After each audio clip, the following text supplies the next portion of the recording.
চলো আজকে তোমাদের আমি মুলুকের মাঠে নিয়ে যাব মণিকুণ্ডের মেলা দেখাতে। এই মেলা পৌষ সংক্রান্তিতে হয়। এবছর 2024-এ যে পৌষ সংক্রান্তি গেল সেই দিন এই মেলা হয়েছিল। বেশ কিছুদিন হয়ে গেল। এটা একদিনের মেলা, সকালে বসে সন্ধ্যের মধ্যে মেলা কিন্তু শেষ হয়ে যায়। গ্রামের মেলা এত সুন্দর দেখতে লাগে, তাই তোমাদেরকে সেটা না দেখিয়ে পারছি না। প্রথমে এই মেলা যখন ছিল তখন কিন্তু শুনেছি যে খুব অল্প সংখ্যক দোকান থাকতো, খুব অল্প কয়েকজন লোক নিয়ে এই মেলাটা হতো।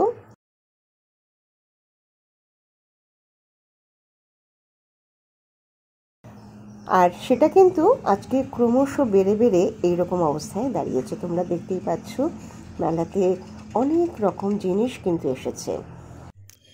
এই মেলা অনেক পুরনো মেলা, আনুমানিক 40 থেকে 45 বছর পুরনো হবে এমনটাই শুনেছি। তা যাই হোক, দেখো এখন বর্তমানে এই মেলার অবস্থা অনেক বড় হয়েছে। এখানে অনেক কিছু পাওয়া যায়, জামা কাপড় থেকে আরম্ভ করে এই যে মালা, তারপরে খেলনা, বেলুন। আর এই দেখো বাচ্চারাও এখন কি সুন্দর খেলাধুলো করছে, সত্যি দেখলে কিন্তু দু চোখ ভরে যায়।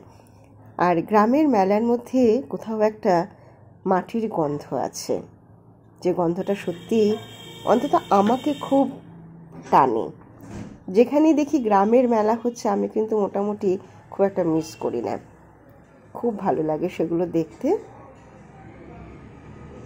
আর এই মেলা আগে বলছিলাম যেটা, যে খুব বেশি লোক ছিল না, খুব বেশি লোক হতো না, কিন্তু এখন জনসংখ্যাও বেড়েছে, গ্রামের লোক সংখ্যা বেড়েছে, তাই অনেক লোক কিন্তু আমরা এখানে দেখতে পাচ্ছি। বাচ্চারা কিন্তু খুব সুন্দর মজা করছে, খেলছে।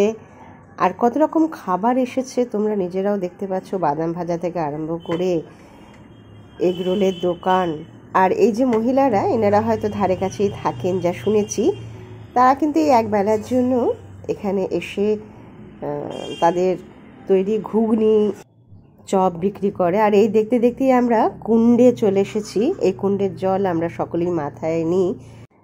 যারা মেলা দেখতে আসে তারা প্রত্যেকেই কিন্তু এই কুণ্ডের জল মাথায় নেয়, এমনটাই জানি, আমরাও নিয়েছি। এরপরে আবার আমরা মেলার সেই মাঠেই ফিরে এলাম।